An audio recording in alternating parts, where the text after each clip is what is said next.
So dear students, this is the third class of Vascular Physiology. Already I have uploaded 2 classes and most of you already viewed those classes. In my last class I gave some home tasks, home assignments regarding 2 things. I don't know whether you have tried them or not, but today I will have a very brief recapitulation, 5 minutes recapitulation of some of the relevant part of my last class, and we'll proceed on the next part of the vascular physiology. So the thing I have mentioned time and again in my last class, I have written here, that is certain very important properties of single unit smooth muscle. I time and again repeated this, and I have written here also. So these are the classical and very important, crucially important characteristics of single unit smooth muscle. They are stretch sensitive, they are pacemaking ability, they are having cell to cell communication pattern, and thus they act in collective cluster. And third is that they are very sensitive to circulatory vasoactive substance. So these 4 functional characteristics, which is based upon the single unit smooth muscle, the anatomy of which or anatomical characteristics of which I have described several times, is the crux of the issue. Is the crux of the issue which I mentioned you in several times. And I also, while mentioning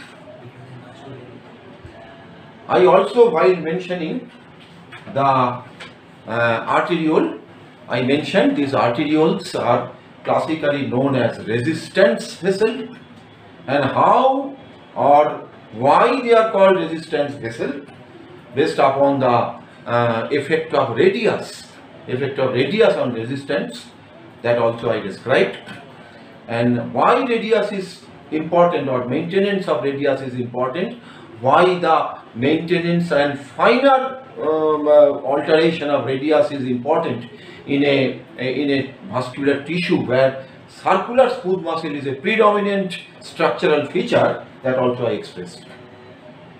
And finally I told you something about the variable stopcock. These arterioles or resistance vessels are also known as variable stopcock, and how they are acting as a variable stopcock, how they act to optimally distribute the cardiac output, across the various cells and tissues and organs of the body, depending upon the priority of that organ or system or the region, that also I described. And with that backdrop, I finished my class in last class, and I told you that in my next class, that means today's class, we shall try to understand the mechanism of action of this variable stopcock. And I told you mechanism of action of variable stopcock, and I told you to think about 2 important issues. One is critical closure,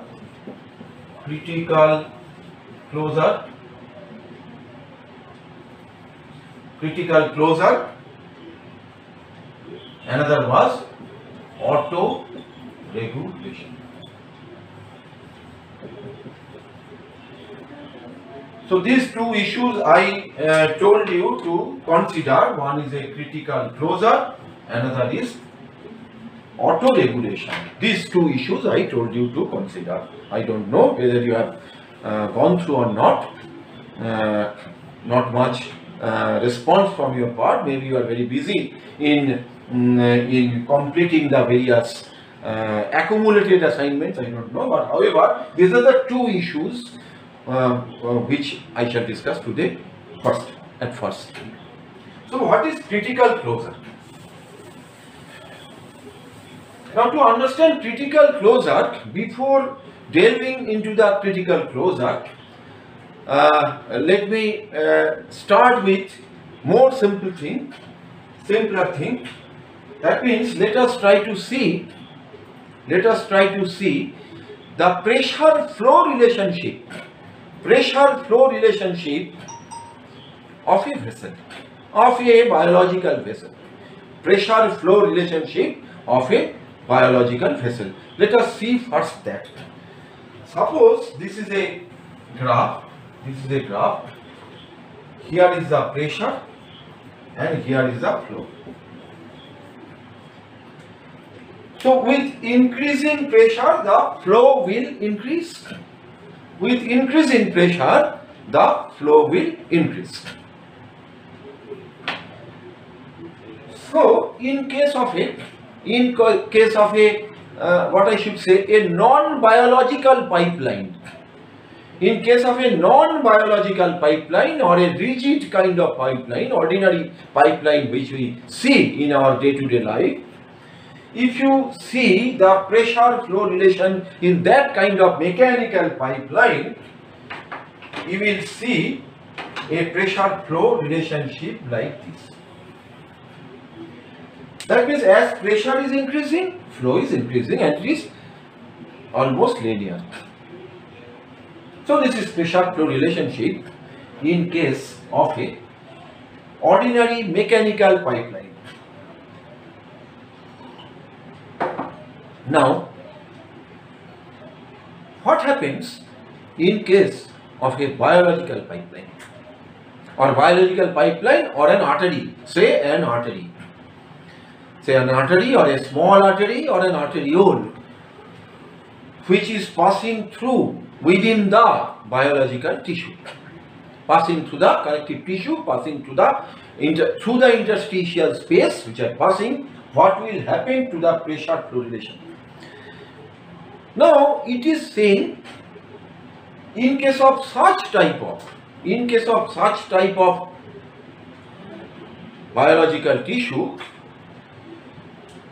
the flow will start a little later after building up of a sufficient pressure. Here you are seeing just after zero, as the pressure is increased to some extent, flow has started. And as the pressure is increasing more and more, flow is increasing more and more. Isn't it? So it is like that. But a biological vessel is within a tissue and it is surrounded by tissue, and tissues have certain kind of pressure called tissue pressure or interstitial tissue pressure due to accumulation of interstitial fluid, as a result of which in case of a biological tissue, flow will not start so early. It will require to have a little amount of building up of pressure. It will require to have some sufficient pressure to start the flow. Accordingly, in case of a biological vessel, say an arteriole or a small artery, the pressure flow relation will start a little later, because that much pressure will be required in order to overcome the perivascular surrounding pressure, which are trying to strangulate, which are trying to have a circumferential pressure over the vessels. As it is within the tissue, surrounded by the tissue has got certain amount of pressure called interstitial tissue pressure due to presence of tissue fluid or presence of fluid within the interstitial space. So the flow will start after generation of some amount of pressure, and that pressure is known as critical closing pressure. So that is known as critical closing pressure. So the pressure gradient which is leading to flow or perfusion pressure head perfusion pressure head or simply pressure head, which is leading to the flow, must be some finite positive amount, must be some finite positive value in order to start the flow. In order to start the flow, and that is known as critical closing pressure, because below that the vessels will remain closed. Below that the vessels will remain closed even after some amount of pressure. If it is below the critical closing pressure or a sub critical closing pressure will not be sufficient to initiate the flow, to start the flow, especially in case of a biological vessel surrounded by tissue or having tissue pressure. So this is known as critical closing pressure. This is also known as zero flow pressure, because below that flow is zero. From CCP, from critical pressure, critical closing pressure onwards, the flow will start. So this is one thing I find this is quite easy to understand. This is not a difficult issue. This is not at all a difficult issue. Next, if you understand this thing, next I will extend further. In my last class, I mentioned another very typically important term, which I repeat, that is vasomotor tone. I spent substantial amount of time to define this vasomotor tone.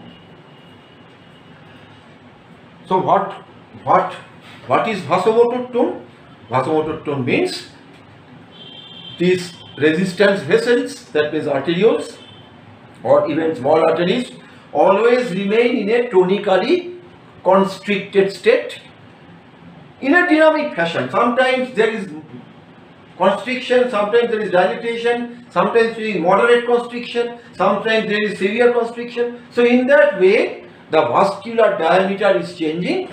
Vascular diameter is changing in case of these resistance vessels continuously, and thereby maintaining a vasomotor tone. And tone means is a sustained kind of activity, continuous kind of activity. So this thing I mentioned very clearly.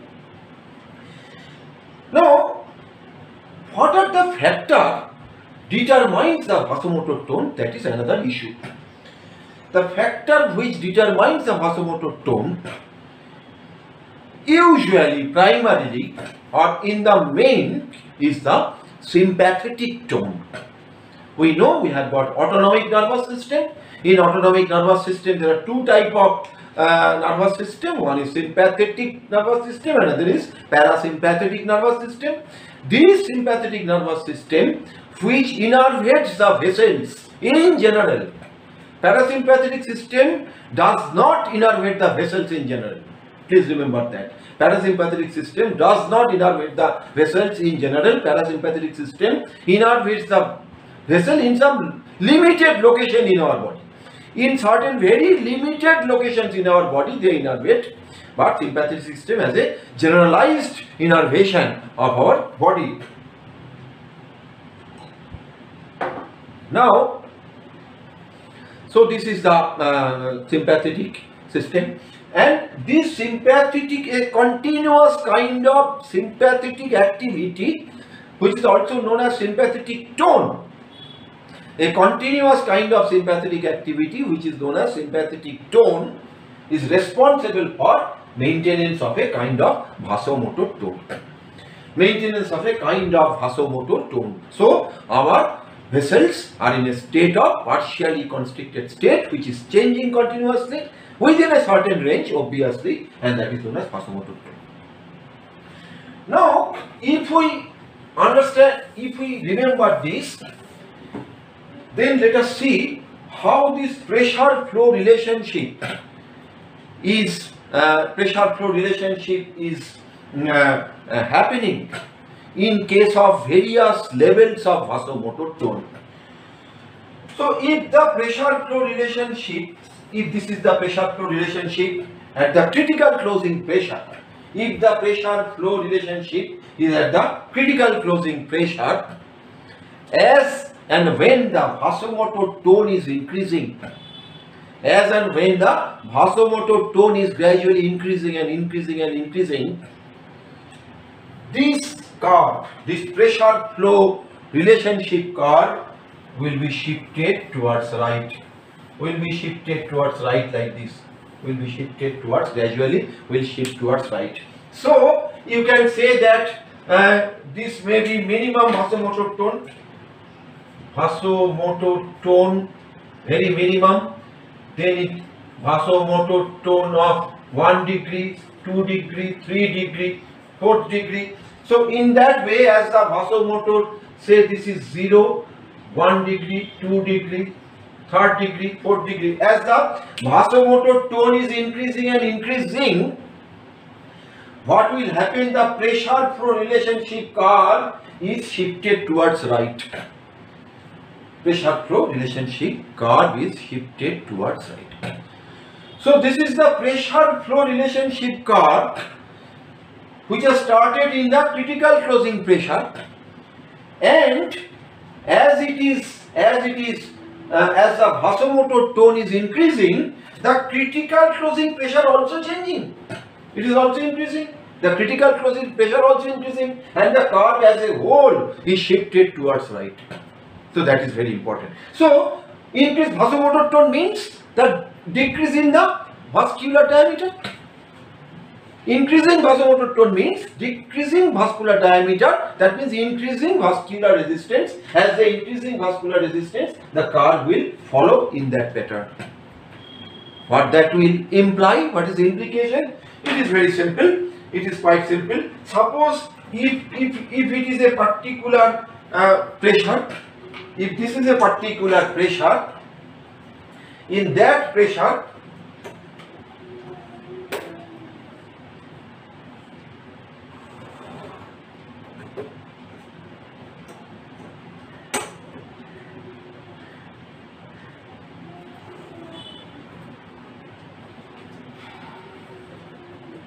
so in a particular pressure, in 0 vasomotor tone, that should be the flow.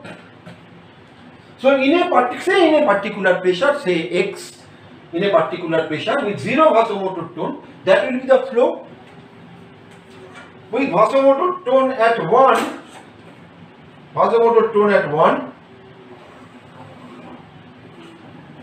that will be the flow. So as the vasomotor tone is increasing, the flow is decreasing. See, as the vasomotor tone is increasing, the flow is decreasing.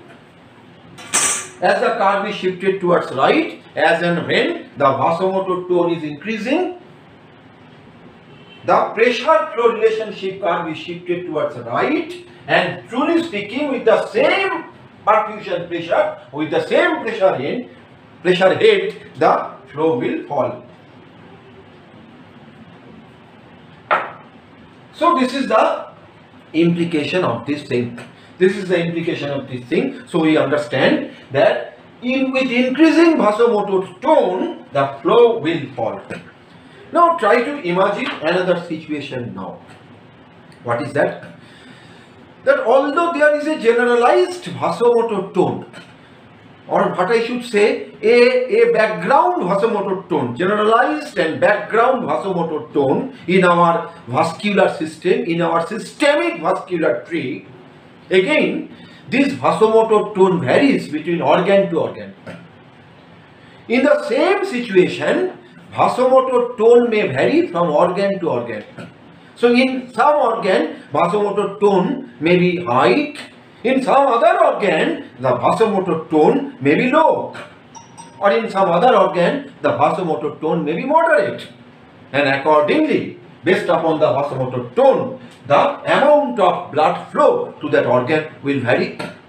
So we can say that individual organ can even act to change its own vasomotor tone. Individual organ can even act to change its own vasomotor tone, and thereby changing its own perfusion pattern. Is it possible? It is quite possible.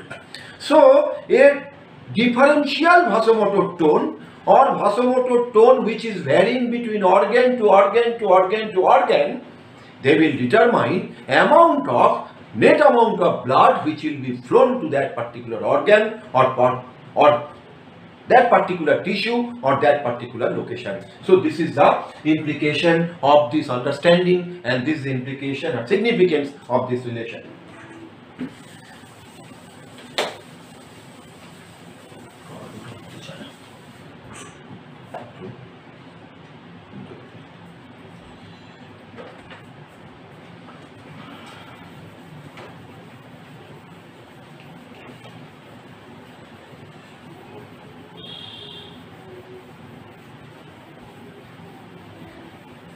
So this part is understood, I suppose. Now next, let me introduce further complication. So let me introduce further complication. So I told you a important difference between a mechanical pipeline and a biological pipeline by introducing the mechanical pipeline and biological pipeline by introducing the issue of critical closure. Next, me introduce another very important issue which also differs between mechanical pipeline and biological pipeline, which I have not specifically stated till now. So let us see that. If I draw the same diagram again, pressure and flow. So in case of a mechanical pipeline, that will be the pressure flow relationship, and in case of a biological pipeline, and if that pipeline is an arteriole or small artery having a thick circular muscle coat, having such characteristics which I have mentioned so many times.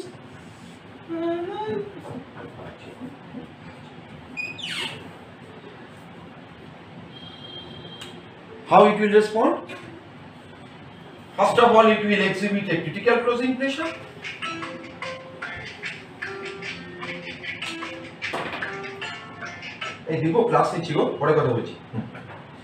So first it will exhibit a critical closing pressure, followed by it will exhibit another very important thing. It will exhibit another thing, that means it will show a plateau. It will show a plateau kind of thing. Whereas in case of a mechanical pipeline, it is showing a straight linear change. In case of an arteriole or a muscular vessel, more specifically the muscular vessel, it will first increase, after some time it will exhibit a plateau. Why? Because after production of some amount of stretch, so pressures are causing flow through the vessel, and as the pressure is increasing, the flow is increasing. As the pressure is increasing, flow is increasing further. A point of time will come which will stretch the vessels, which will expand the vessels, which will tend to stretch, produce a circumferential stretch, and that stretch will stretch the single unit smooth muscle, which are stretch sensitive, pacemaker, etc. So they will respond with a contraction. So as the pressure is increasing, flow is increasing. As the pressure is increasing more, flow is increasing more and more. But after some times, due to production of circumferential stretch, the smooth muscles will contract back, and thereby the flow will not further increase, and it will become a plateau. So this is the response of a thing. This thing I have not intentionally included in my earlier diagram, because I am moving in step by step. In my earlier diagram, my aim was to make you understand the issue of critical closure and effect of shifting of the pressure flow relationship curve, including the critical closing pressure point, with increasing vasomotor tone. That was my intention, so I did that. But now I am introducing extra complication, for in case of this kind of arterioles, they will show a kind of plateau. And this plateau, that means stretch response, is the basis of understanding of a very important term known as autoregulation. So now I will try to discuss the autoregulation. What is autoregulation and how is autoregulation and what are the features of autoregulation? So this is the typical pressure flow curve.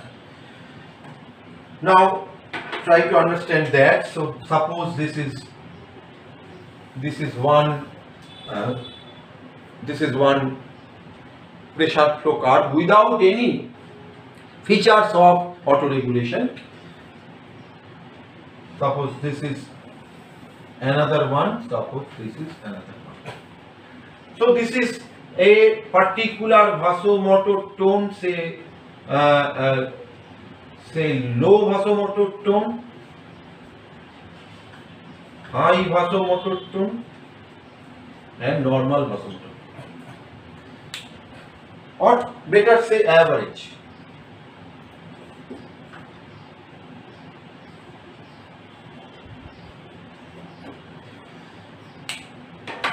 Suppose a person having a particular range of vasomotor tone. A particular range of vasomotor tone, that is the lower, that is a higher vasomotor tone, this is a lower range of vasomotor tone, and this is the average range of vasomotor tone.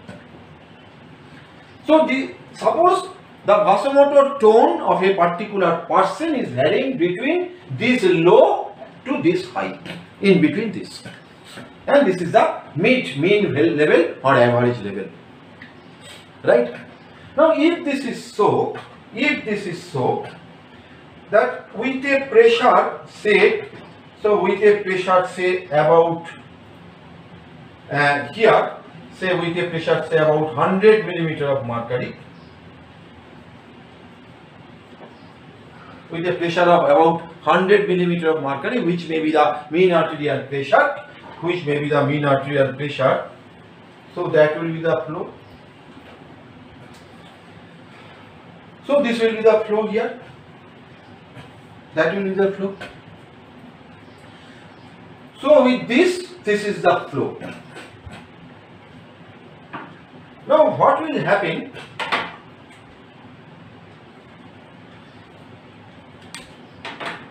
Now if the flow increases, if the pressure increases, that should be the flow.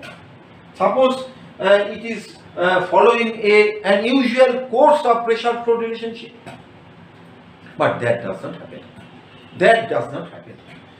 What happens is,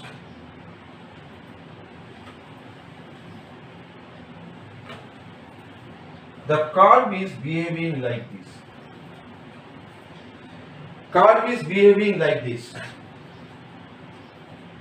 So, if this is the range of vasomotor tone of a particular person, if the range of vasomotor tone of a particular person, it is the lowest level of vasomotor tone, it is the highest level of vasomotor tone in a normal person, and this is the mid value, the curve will vary from like this. The pressure flow curve is varying between this.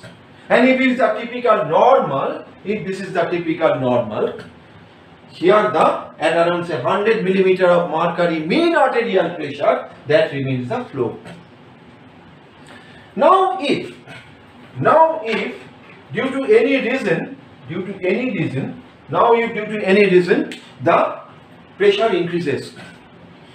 If the pressure increases from here to here, suppose the pressure increases from here to here, accordingly this should be the flow. So transiently the flow will tend to increase, or flow will actually increase. With increasing flow there will be stretch of the stretch sensitive single unit smooth muscles, they will contract, and the flow will drop down here. Flow will drop down here. Or in other words, if due to any reason, so when the pressure increases, that will be the situation. Or if the pressure decreases from this point to this point, so that should be the flow point. So flow will tend to fall, tend to decrease in that way. But as it is doing so, there is lesser amount of stretch, lesser amount of contraction. Vessel remains in a bit dilated state. So the flow will increase to reach this point. So accordingly, you can very well see within this range, suppose this range up to this range, within this range, whether pressure or pressure head increase or decrease, flow will remain more or less unaltered.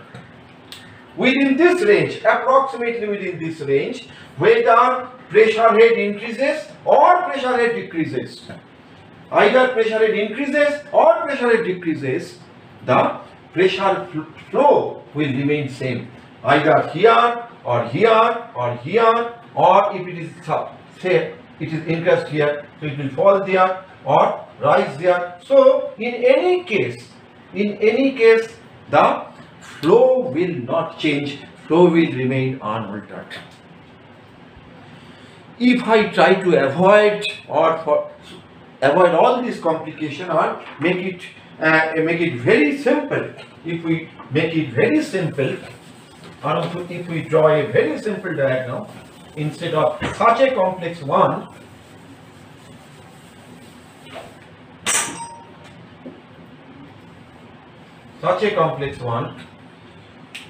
the auto-regulation is indicated by this diagram. So this is the diagram of auto-regulation.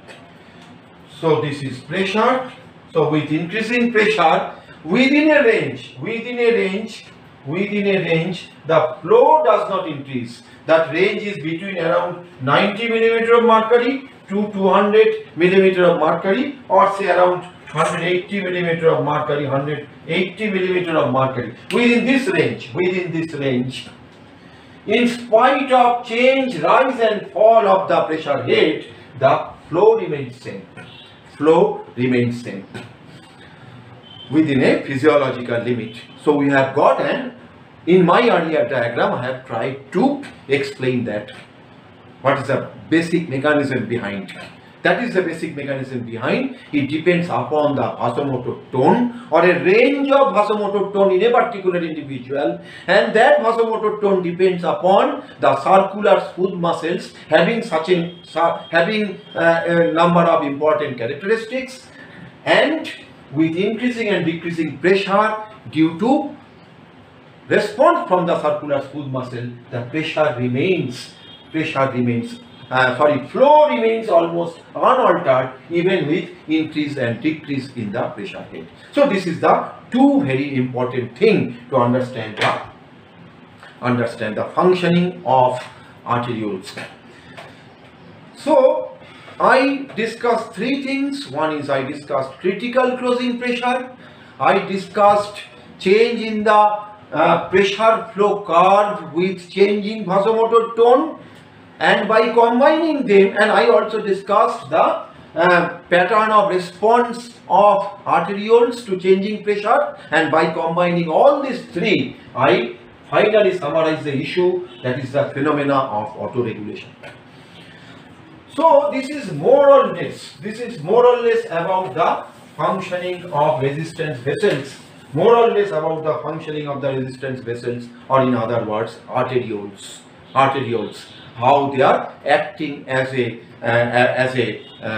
variable stopcock, and thereby supplying blood to certain tissues and depriving some other tissues in a particular point of time. But one thing you can ask me even now, that by understanding this vasomotor tone and by understanding the constrictor tone, thereby decreasing the blood flow in some organ, that is being understood. But when an organ is become active or exercising like this, how blood flow is increased there? What is the physiological mechanism by means of which during execution of a particular activity, due to increase in vasomotor tone, blood flow is deprived in some various region of less active or less important or less prior region. But how the blood flow is increased in the priority zones? How the blood flow is increased in the active zones? The simple answer of this, it is the local issue, local factors. These are the local factors of that particular organ. This is the local factors of that particular organ. So when an organ is become active, when it is exercising more and more, there is increased activity. And due to this increased activity, there are certain local factors. There are certain local factors is created here. What are those local factors? So as you are increasingly active more and more, your demand will exceed the supply. Your demand will exceed the supply. So what will happen? Some amount of energy will be supplied by the form of anaerobic glycolysis. So some amount of ATP will be formed by anaerobic glycolysis. And as a result of those anaerobic glycolysis, there will be creation of a good amount of anaerobic metabolites like lactic acid, like potassium, like carbon dioxide, like adenosine, etc. Now all these metabolic byproducts, which are also known as anaerobic metabolites, they are all vasodilators. They are also known as vasodilator metabolites. They are also known as vasodilator metabolites.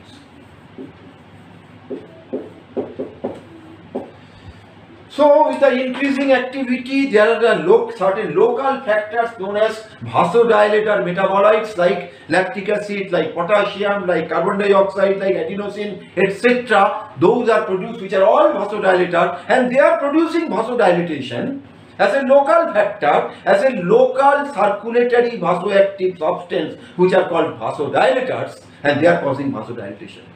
So even when you are having certain amount of activity, with certain amount of activity, the overall sympathetic tone will increase. So it will not only increase in the inactive areas, but also in the active areas. But due to sheer production of excess amount of vasodilator metabolites in the local area, that will overcome, that will supersede the actions of vasomotor tone and will cause vasodilatation.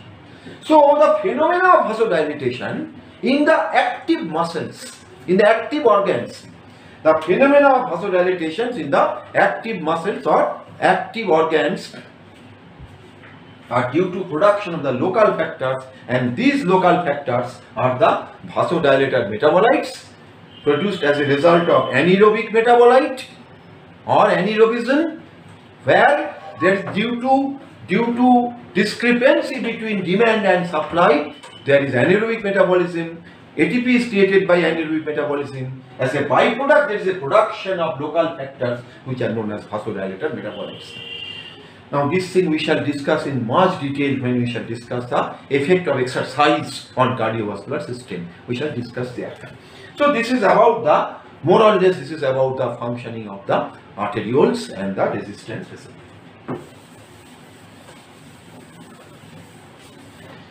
Next we shall discuss the capillaries. Capillaries.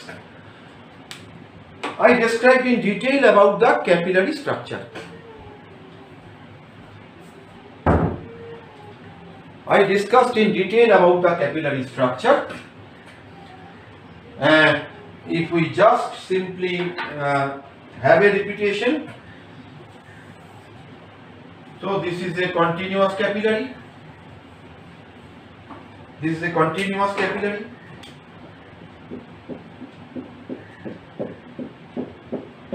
This is a continuous capillary. This is another kind of capillary.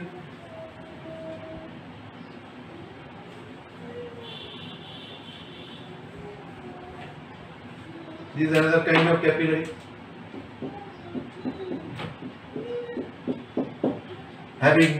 Having some pores, These are known as porous capillary. So this is a continuous capillary. This is a porous capillary or fenestrated capillary. This is also known as fenestrated capillary. And there is another kind of capillary.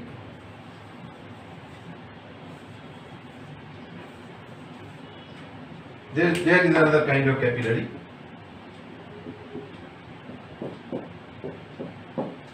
So there is definite gap.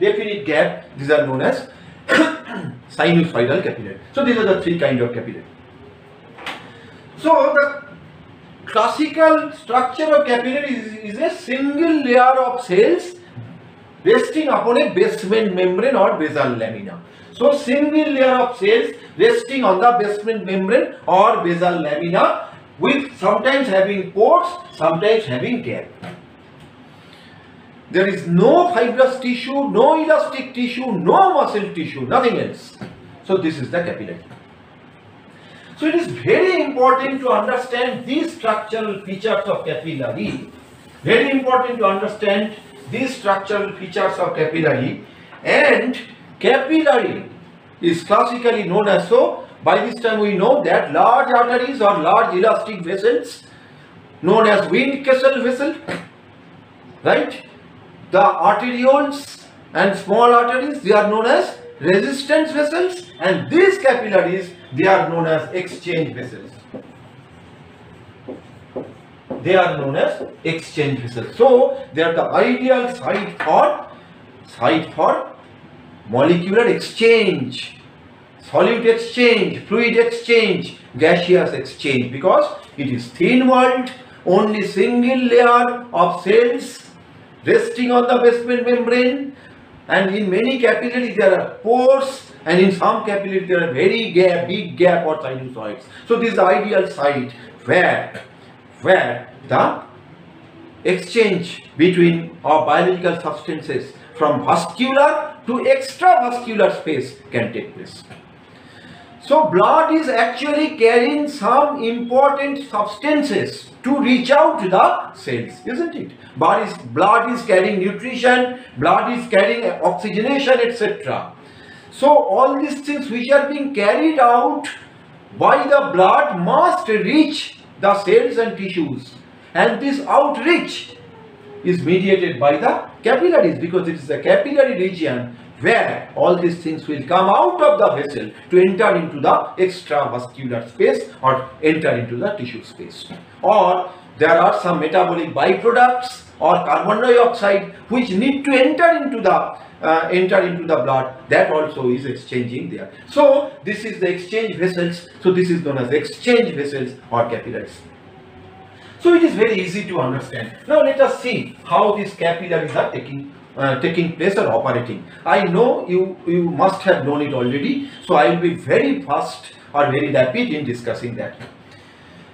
Now activity of the capillaries are broadly mediated by a theory known as Starling principle, or Starling forces. So Starling forces.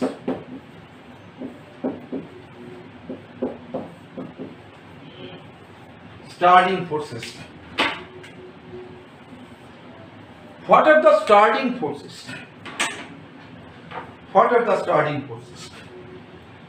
So Starling forces are, you all know, that is, if I write like that, one is known as PC, one is known as PI, third is known as pi C, fourth is known as pi I.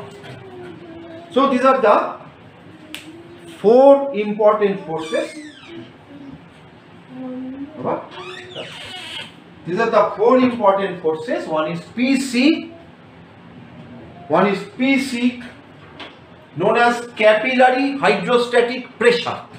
PC means capillary hydrostatic pressure. PI means interstitial tissue hydrostatic pressure. I for interstitial tissue. Third is capillary osmotic pressure. Capillary osmotic pressure, and pi I means interstitial tissue osmotic pressure. So these are the four things. These are the four things.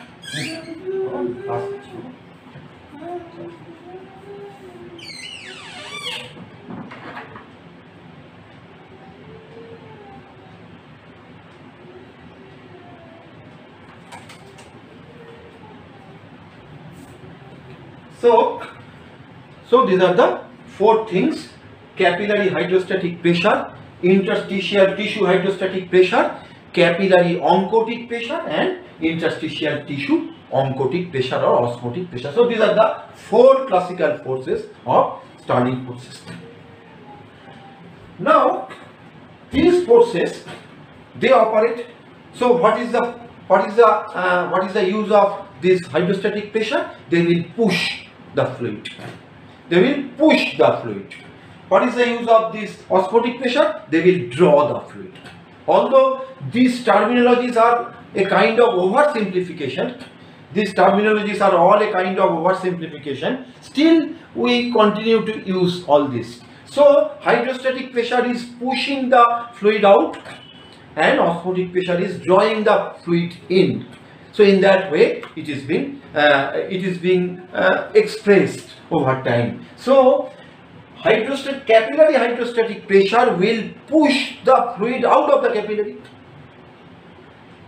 and interstitial tissue hydrostatic pressure will push the fluid into the capillary.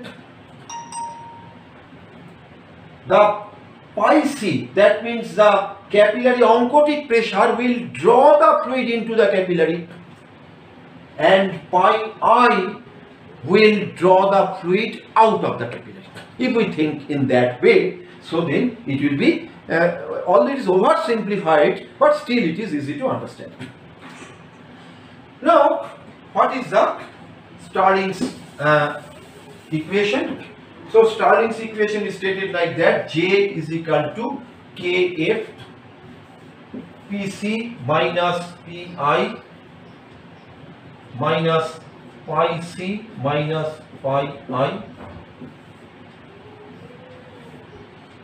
So J is a rate of transport or rate of filtration, rate of capillary filtration. So here we are discussing about the capillary filtration. So rate of capillary filtration is equal to the coefficient of filtration, or we can say hydraulic conductance. Then Pc minus Pi minus pi c minus pi I.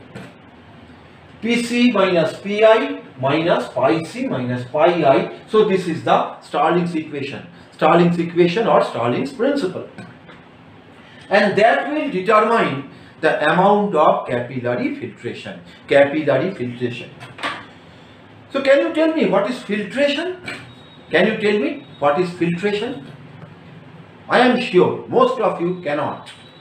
Most of you will say that filtration means sometimes some substances are filtered through a membrane, something is retained, something is allowed, that is filtration. No.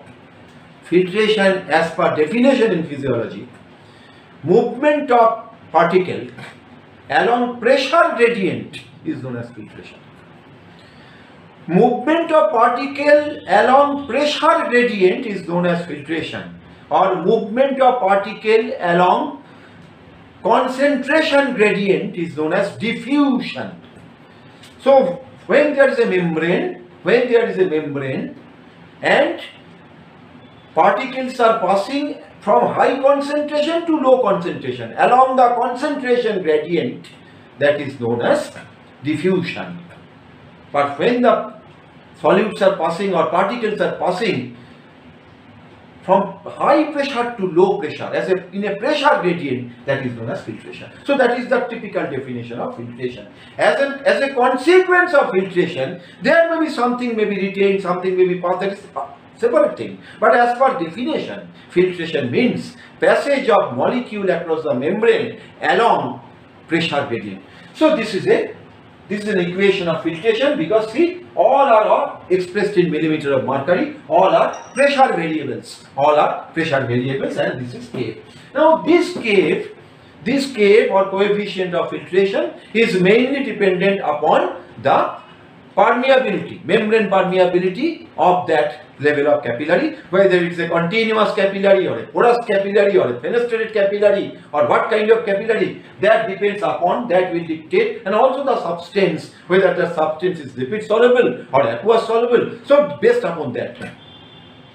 So for a particular membrane, for a particular capillary membrane and for a particular substance, it is constant and you can ignore that value.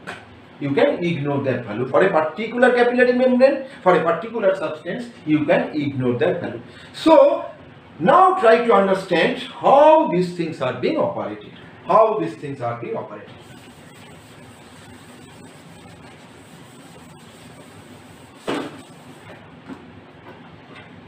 So this is, suppose this is arteriole. This is arteriole are broken down into capillaries. Arterioles are broken down into capillaries. This is the formation of venule.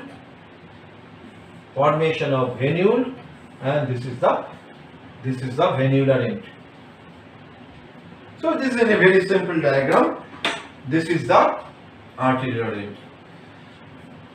So this is arteriole, this is capillary, and this is venule. This is arteriolar end of capillary and this is the venular end of the capillary. So one is the arteriolar end of the capillary, another is the venular end of the capillary. Now let us see how they are operating. So this is the arteriolar end, and this is the venular end.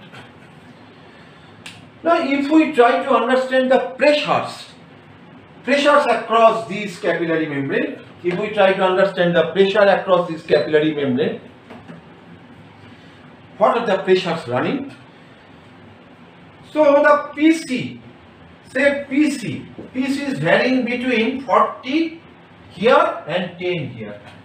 So there is a remarkable pressure drop within the capillary. Suppose in the arteriolar end of the capillary, if the pressure is 40 millimeter of mercury, in the venular end of the capillary, there is a massive drop of pressure from 40 to 10. What is PI?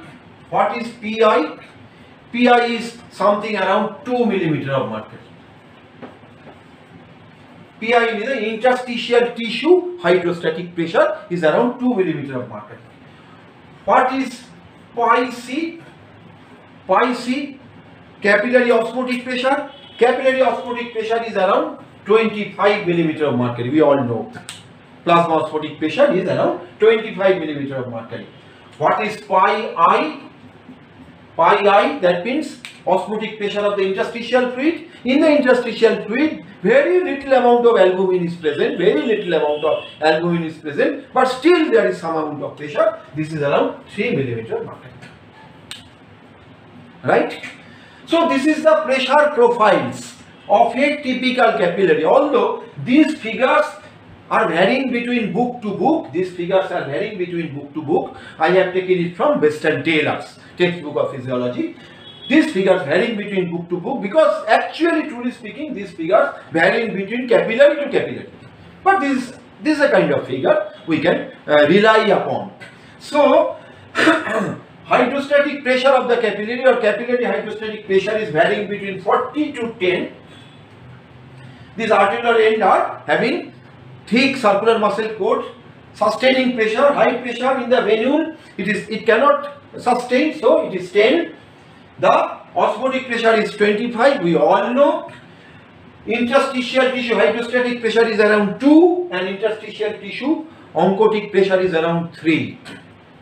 And if we apply that Starling's principle, that means J is equal to Kf is equal to Pc minus Pi minus Pi C minus Pi I, and for the time being, if we ignore the Kf in a particular capillary for a particular substance, if we ignore the Kf, and if we can do a simple calculation, if we just simple arithmetic, if we use a simple arithmetic, just J is equal to 40 minus 2 minus 25 minus 3. It will come out then PC minus PI minus pi C minus pi I. If we do that in arteriolar end and as also in venous end. In arteriolar end it will be 40 for PC. In venous end it will be 10 for PC.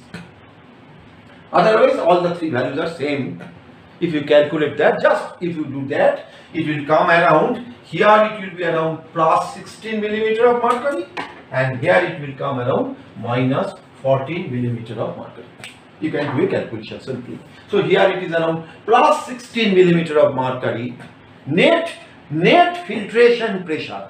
Net filtration pressure is plus 16 millimeter of mercury, having a net filtration pressure, and here is a minus 14 millimeter of mercury, having a net filtration pressure. And this plus and minus is indicating either it is moving away from the capillary or it is moving into the capillary.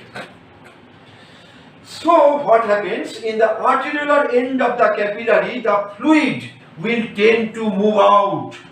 From the arteriolar end of the capillary, the fluid will tend to move out. And in the venular end of the capillary, fluid will tend to get in. So in the venular end of the capillary, fluid will tend to get in a kind of a negative pressure. It will tend to get in. So net pressure is towards absorption of fluid into the vascular system. Here the net pressure is moving out of the fluid, filtration. So there is a net filtration out of the vascular space and there is a net absorption into the vascular space. There is net filtration out of the vascular space, or there is a net absorption into the vascular space. So this is how the Starling system is acting, and this is how the filtration, the capillary filtration is taking place. I am discussing the filtration specifically because there are other modes of solute transport, there are other modes of particle transport like diffusion, osmosis, etc., which we have discussed plenty of times in general physiology. All are active here because this capillary is a highly permeable membrane. So based upon the concentration gradient, there may be transport of molecule along concentration gradient, and so all these things can happen. Here I am specifically and in detail discussing the Starling's principle of filtration, where the molecular transport is taking place along pressure gradient. So there is a pressure gradient induced molecular transport, and in the arteriolar end of the capillary, there is a net filtration out, and in the venular end of the capillary there is a net absorption in. So as this is coming out, it will gradually reduce. A point of time will come, there will be filtration equilibrium. A point of time will come, there is a filtration equilibrium, then it will start entering like this, and here it is around minus 14 millimeter of mercury, and here it is around plus 16 millimeter of mercury. So with plus 16 millimeter of mercury, fluid is moving out of the capillary, and with minus 14 millimeter of mercury net absorption pressure, fluid is getting into the capillary. So there is a discrepancy between plus 16 and the minus 14. It is not exactly equal and opposite. So what does it mean? So some amount of fluid remain in the extravascular space. Fluid which is coming out of the arteriolar end of the capillary is not totally returning into the venular end of the capillary, because plus 16 and minus 14.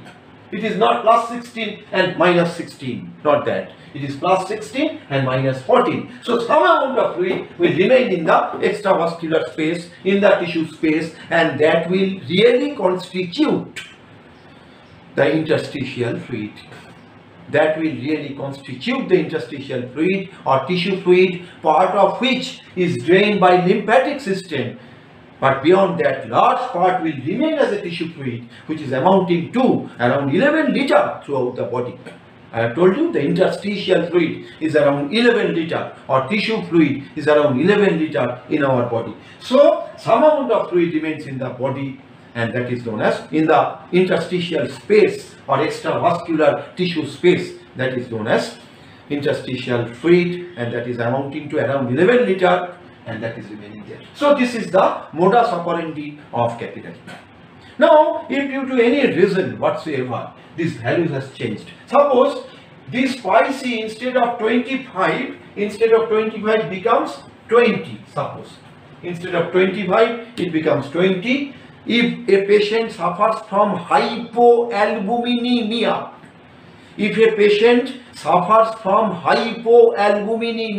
because we all know the plasma oncotic pressure is dependent upon plasma albumin. If somebody suffers from hypoalbuminemia, that means low albumin in the plasma, either due to lack of hepatic synthesis or due to increased loss through kidney or increased loss through intestine, whatever may be the reason, if there is a net albumin in the plasma is reduced, the plasma osmotic pressure will be reduced. So what will happen? The drawing force will be reduced, so more fluid will pass out and large amount of fluid will accumulate in the tissue space, and that is known as edema. Edema means excessive accumulation of fluid in the tissue space. Excessive accumulation of fluid in the tissue space is known as edema, and one of the very important cause of edema is low plasma osmotic pressure due to hypoalbuminemia, maybe due to hepatic cause, or maybe due to renal cause, maybe due to intestinal cause.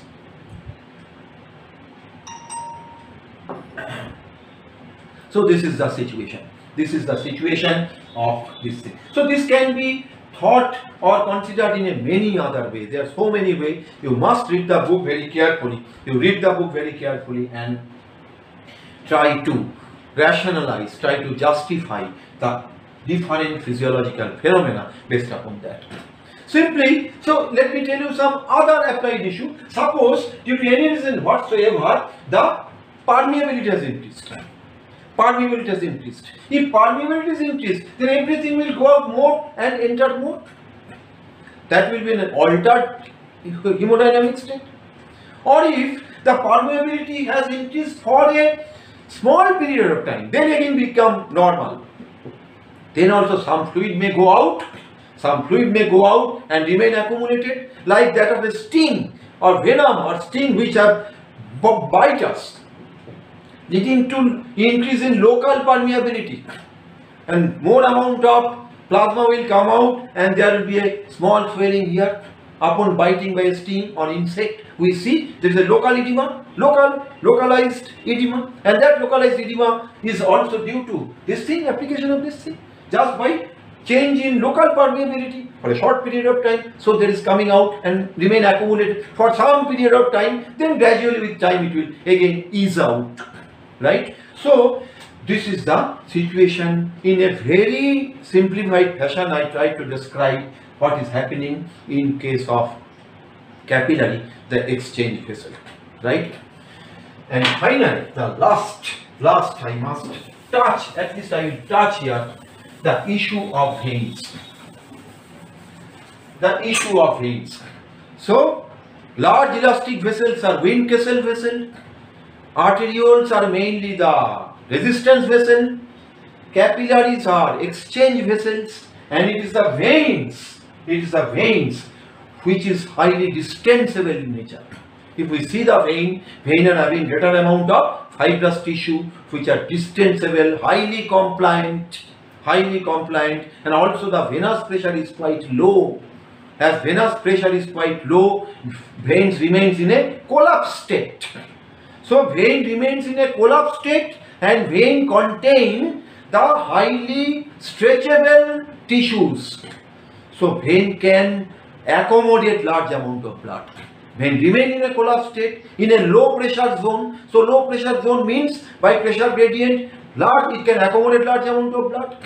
So vein is in a low pressure, remain in collapsed state, and having a highly distensible or having more stretchable tissues. So large amount of blood can be accommodated in vein, and these veins are known as capacitance vessels. So what is capacitance vessels? Which are having a capacity to hold or store large amount of fluid or blood, and that is known as capacitance vessels. That is known as capacitance vessels. So in the vein, veins are having high compliance with a high delta V by delta P, with a very high delta V by delta P. So with change in volume, there is a little rise in pressure, lesser rise in pressure. So if we see the curve will be like this, So if this is delta V, if this is delta P, so it will be like this. So curve will be like this. So it is quite stretchable, quite compliant, as a result of which it will accommodate. So pressure rise is quite low. So it can accommodate, it is remain collapsible, having space, having low pressure. Accordingly, large amount of blood can be accommodated in the brain, and they are known as capacitance vessels. So these are the classical description of 4 distinct zones. Large elastic tissue or Windkessel vessel, which is responsible for converting the phasic ventricular ejection into a continuous flow. Second is the resistance vessels, which are variable stopcock, which are responsible for differential distribution of cardiac output in the need-based manner. Third is the exchange vessel at the capillary, which is responsible for molecular and exchange or particle exchange and gas. And fourth is capacitance vessels or vein, which can accommodate large amount of blood with moderate rise in pressure or with little rise in pressure. So these are the 4 classical areas of blood vessel structure with correlated function. So that's all for today. I somehow become a bit hasty in quickly finishing out this vascular physiology. So this is the 3rd class in vascular physiology. There is one more class on vascular physiology, that is the rheology and vascular hemodynamics. So I will take that class soon. Thank you.